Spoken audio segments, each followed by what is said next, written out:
What's up guys, it's Aleks Dayum. So welcome back to the Q&A. This is going to be part 2 of the Q&A that I uploaded about a few days ago.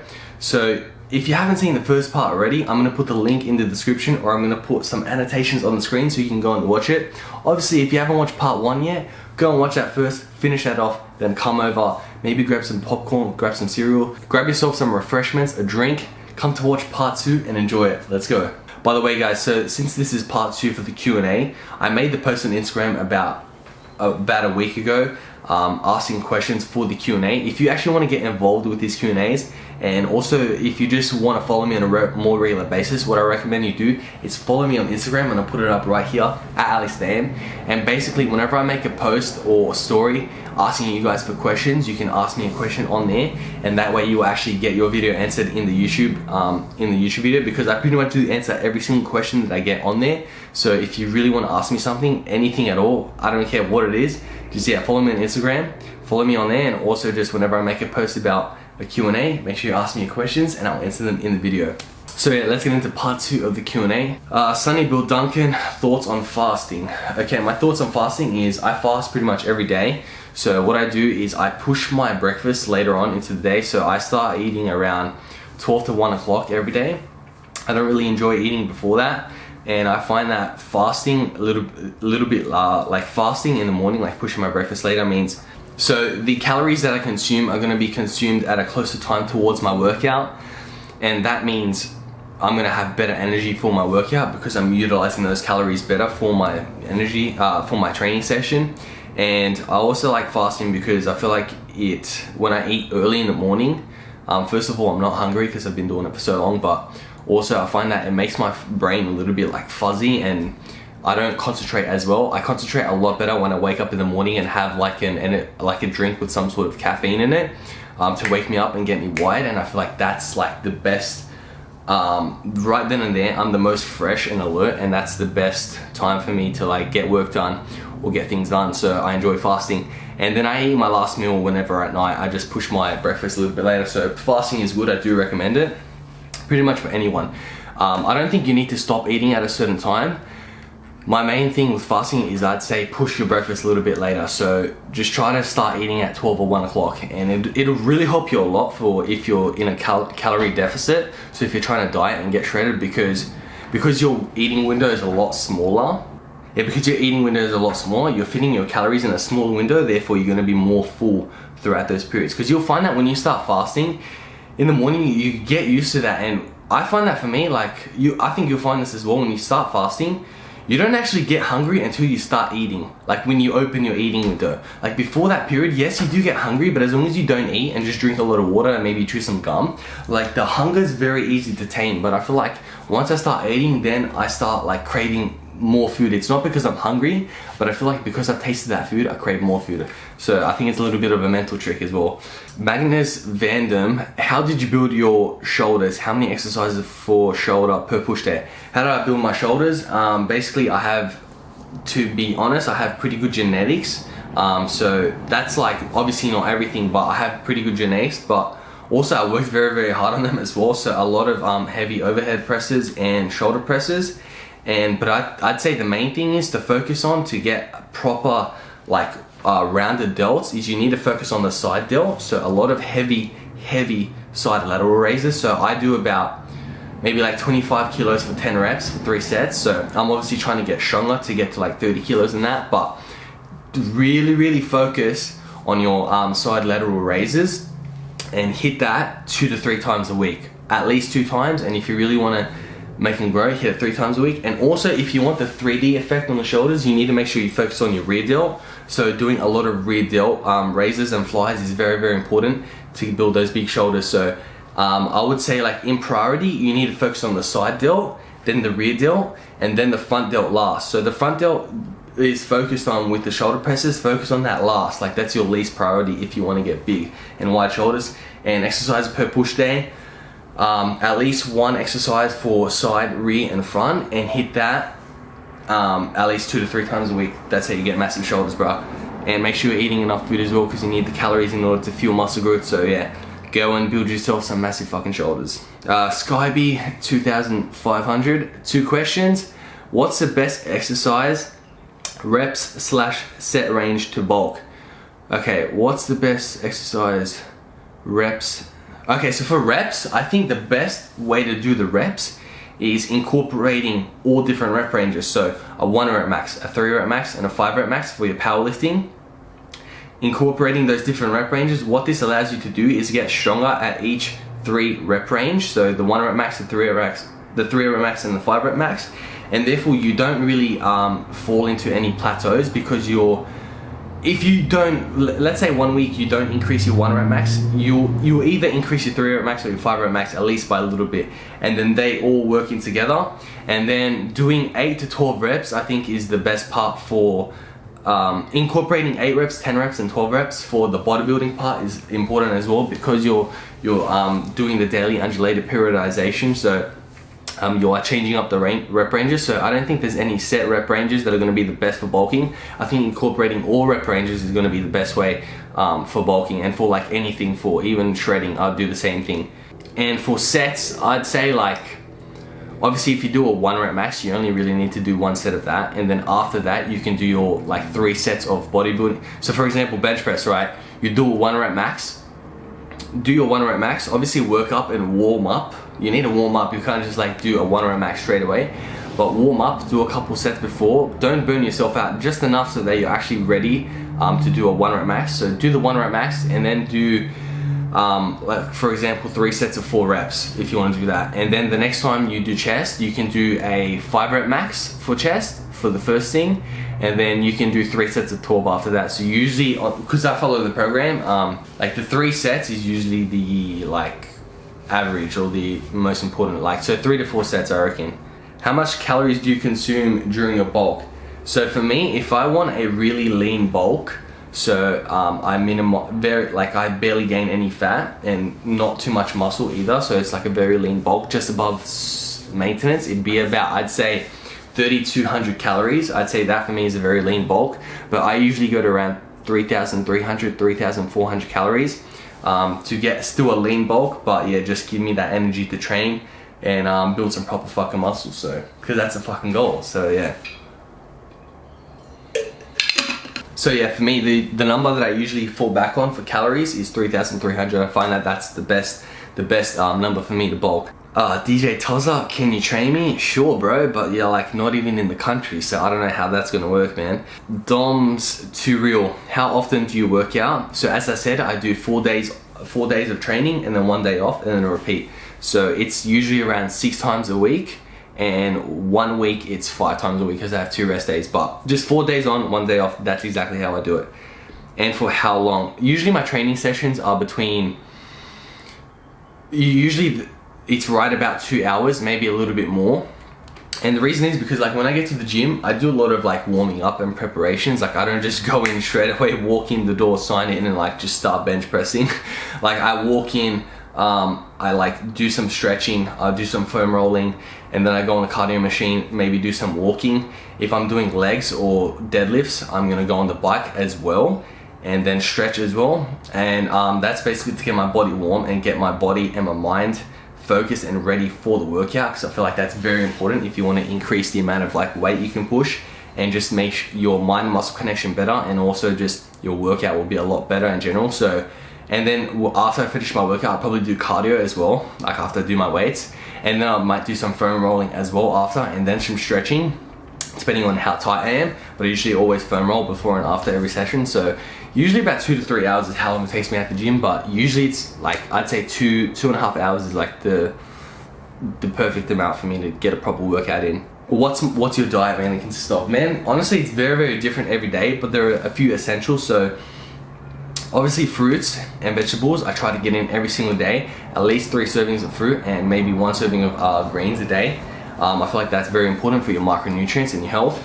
I also try to hit my fiber, so things that I have on a regular basis is gonna be like oats. I try to have that almost every day. Because I do, if it fits your macros, I do eat different things every day, and that's the whole point. But yeah, there are staples, like I like to get in like a chicken meal every single day, just because like I like chicken, and I like, obviously you need the protein. I also like eating cereal as well. So milk and like cereal is a big thing in my diet. And also lately I've been making a lot of shakes. So what I do is like protein powder, I chuck in a bunch of frozen fruit and some milk and maybe some stevia. So that's been pretty consistent in my diet lately. And then yeah, like my favorite fruits are like mangoes, mandarins, apples, watermelon, grapes. So a lot of fruits. I actually like eating a lot of fruits. That's like the most consistent thing in my diet.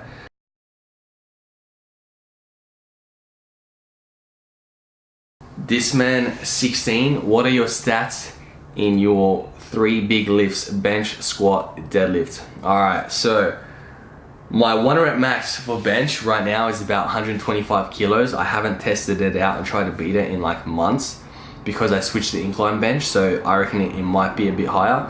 But because my left pec is torn right now, the pec minor, I can only bench about 60 kilos right now, but my best is about 125 kilos. My squat 1 rep max is 160 kilos, and I haven't tried to beat that in quite a while as well, just because my training has not been consistent because of injuries. I don't know if I could beat that. Maybe I could get 165 kilos. Deadlift, my 1 rep max right now on sumo is 182.5 kilos, and my 1 rep max on like normal conventional is 180. But again, I haven't tried to beat that in a very long time because training has been inconsistent, but those are my main 3 numbers. And he asked another question. Do you track your weight and your body measurements? If so, how do you record?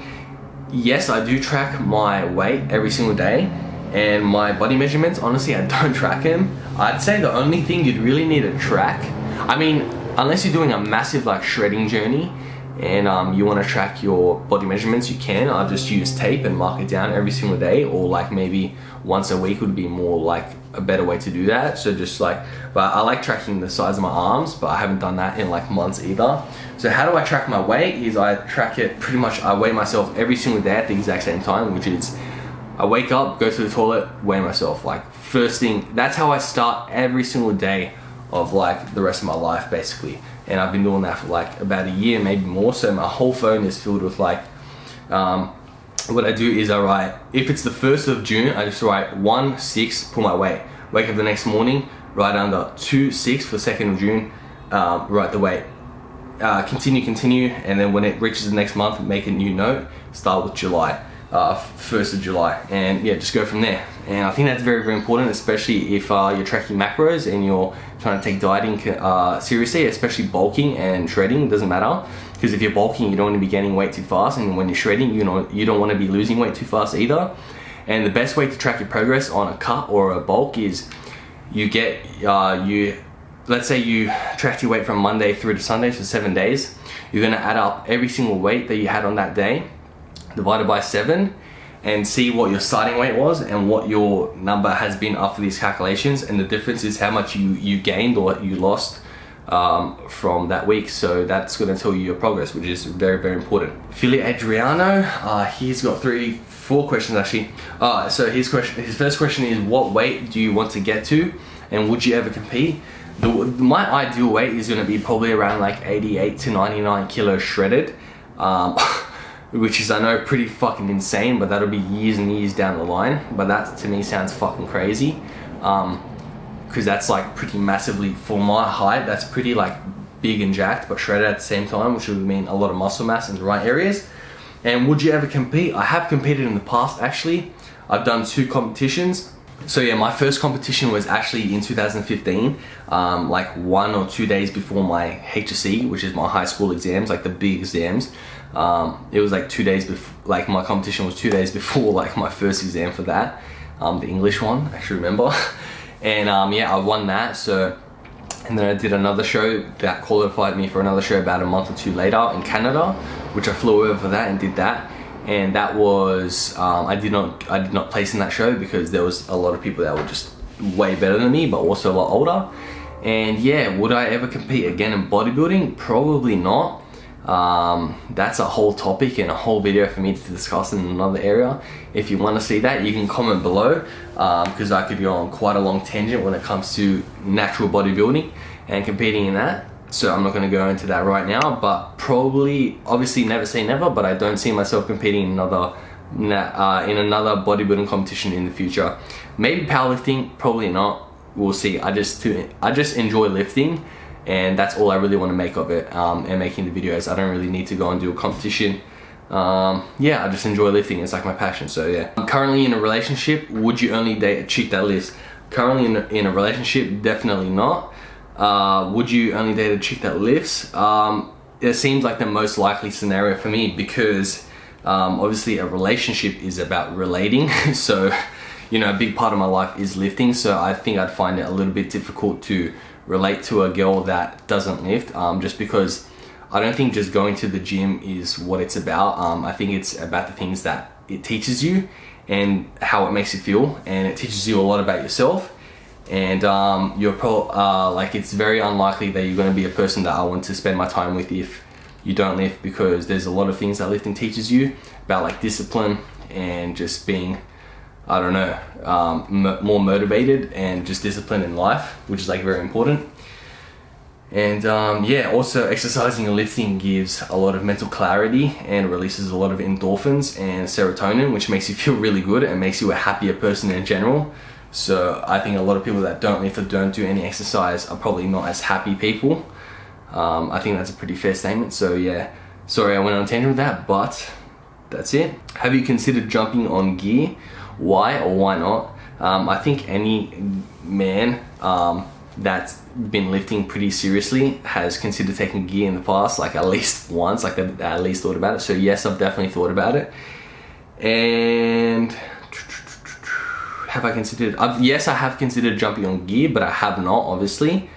And why wouldn't I take gear, I guess, is the question. Right now, like, I'm pretty happy with my physique. Like, in terms of, I don't really feel self-conscious or anything when I walk around. When I see a massive dude, like, he doesn't make me feel like less of a man, or, you know, it doesn't strike my ego. It actually just motivates me. So I don't really feel the need to like stick a fucking needle in my ass, like to shoot like extra hormones into my body that are foreign, that are just gonna make me like build more muscle, which I can already do naturally anyways. But not only is it gonna help me build more muscle, but it would probably like trigger my temper issues and my anger management issues, and potentially give me a lot of acne, and also just probably make me like less of a happier person, because I'm like constantly sticking a needle in my ass and having to do that and becoming so reliant on it. And yeah, I just don't really see the point of it. Like, if you like, I don't have anything against people that want to take gear. Like, fucking everyone can make their own decisions. I'm cool with that. But like, for me personally, like, I don't really see the fucking point at all. Maybe I'll try it in the future when I'm a bit older, and I have more lifting experience under my belt, but like, I highly doubt that. But again, like, you can never say never, because you don't know who you're going to be in 5 years time or 10 years time. And also just the potential risk of like not being able to have children in the future as well. So I think there's just a lot of like negative things that are like associated with it, and a lot of potential risks that come along with taking it, which I'm like very scared of, because I'm quite a cautious person. So yeah, and yeah, I feel like in any sort of lifter's career, you either choose to be the guy that you know, sticks a needle in his ass and becomes reliant on it, because when they come off, they're not going to be able to make as much gains, and they potentially miss that feeling, and it's like a drug addiction. Or you just be that natty guy like me that just like lifts and enjoys it and makes slow and steady progress. But you know, it's possible. It just takes more time, and because I enjoy it, I'm willing to give up that time to get the results that I deserve, I guess. And what are your thoughts on the rave scene in Melbourne and Sydney? Honestly, I can't say too much about the rave scene in Melbourne, other than the things that I've heard on Facebook and just seen in discussion forums on, like, you know, Hardstyle Music Appreciation Society and you know, forums of that nature. But I think Sydney has the I can talk about the hardstyle scene a lot, because I'm very invested and interested in that. So hardstyle comes from the Netherlands, so obviously that's where the scene is the biggest. But outside of the Netherlands, the #1 spot to go in the world for hardstyle is Sydney, which is pretty fucking amazing if you really think about that. Like, out of the whole world, obviously you go to the motherland where it comes from. In Netherlands, it's going to be like the biggest thing that pops there. But outside of that, Sydney is the biggest place in the world for hardstyle, which is fucking pretty crazy. And it's really cool, and we're like really fortunate to be here. If you do live in Sydney, or if you live nearby, you can just, you know, catch a plane and be here in an hour and be ready to rave. But then again, I also think there's a lot of people in the rave scene that it's become cool to go to raves, and what I mean by that is it's like mainstream, so people don't actually go to raves. A lot of people don't go to raves anymore because they actually enjoy the music and they want to see the DJs live. They just come because it's like what everyone's doing, and they just want to come get fucked up and just like be munted fucks, which is cool if you want to do that. There's nothing wrong with that at all, like personally, but this is just like my thoughts. This is just what I see, and I'm just saying it out loud because a lot of people don't want to say it. But yeah, I think the scenes are like overall good, and it's improving because like we're getting bigger acts, bigger events, better production. It's nowhere near as the level it is overseas, like in other countries. But I mean, I think it's like getting better, because you need those casual fans and that to attend the events, because that sells more tickets, and more tickets means promoters want to invest more into the event, and then promoting more into the event equals better events for us, so for especially the dedicated people. So I mean, yeah, I think that, I don't know, those are my thoughts on the Melbourne and Sydney rave scene. I don't think there's too much else to say about that one. Nisha_Ds, what was the moment that made you want to start gaining? Like, what led up to that moment? Was it heartbreak? What was it? I'm curious. This is an interesting one. I think the main thing that got me started into like wanting to start lifting is like being in high school. Like, I would always see guys that would like roll up their sleeves, and I'm sure if you're in high school you know this, like they'll like roll up their sleeves like that, and you just see their arms, and I'd be like, holy fuck, like I would be so jealous of that, like in a good way. Like I'd be like, wow, I actually want that.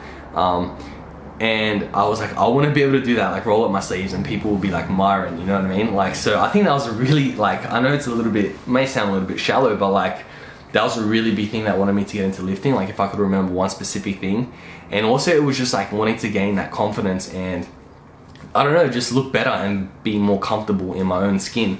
And I feel like lifting provides that a lot. And then once I started lifting, it just became an addiction because I started getting addicted to the results, because I was taking it very seriously and doing it really consistently and often. So my results were fast because I was maximizing the gains that I could make in that noob phase. Because when you're first starting, your adaptation and response to training is so good. So any weights you touch, you just grow and you just make a lot of gains. So I got addicted to those results.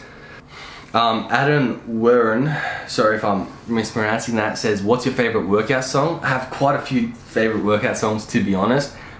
These are all going to be hardstyle, I'm sorry about that, but I listen to hardstyle while I'm at the gym and pretty much every day, so these are going to be hardstyle tracks.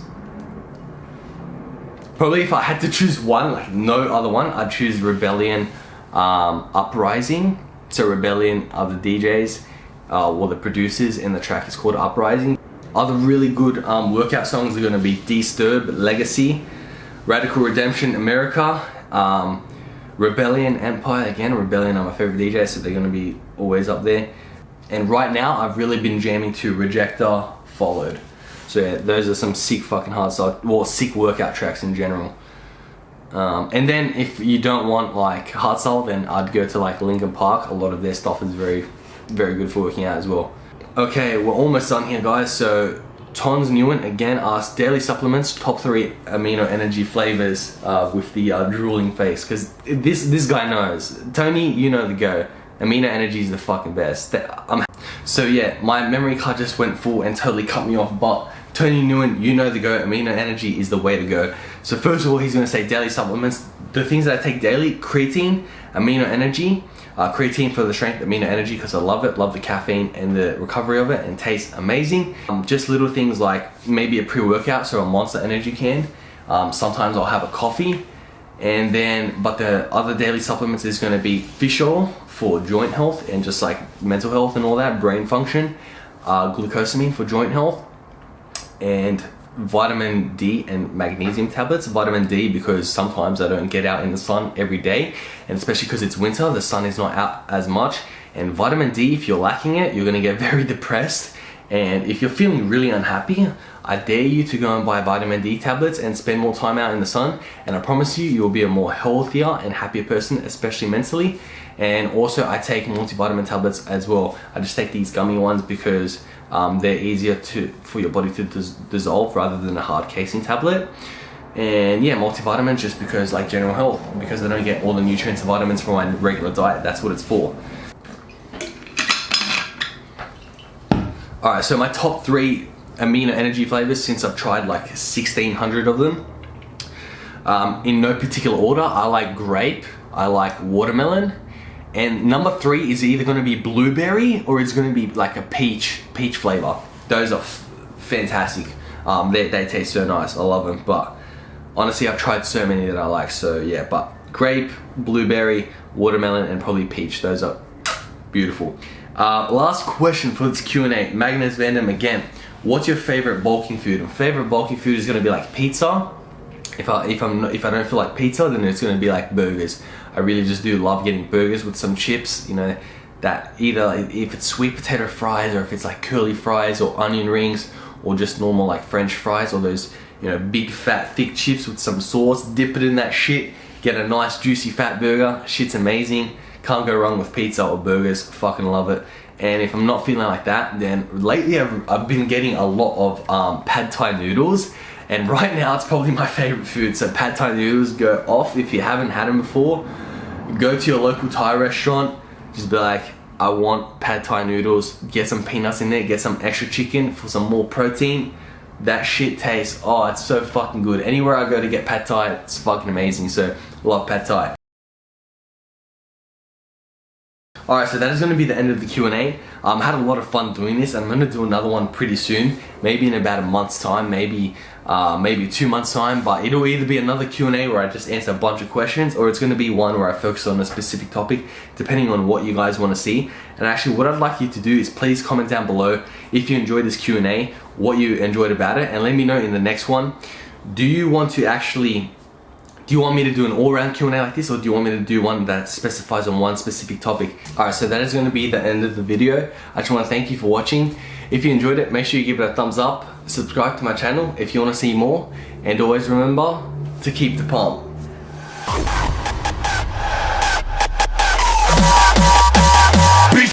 Beat you to death.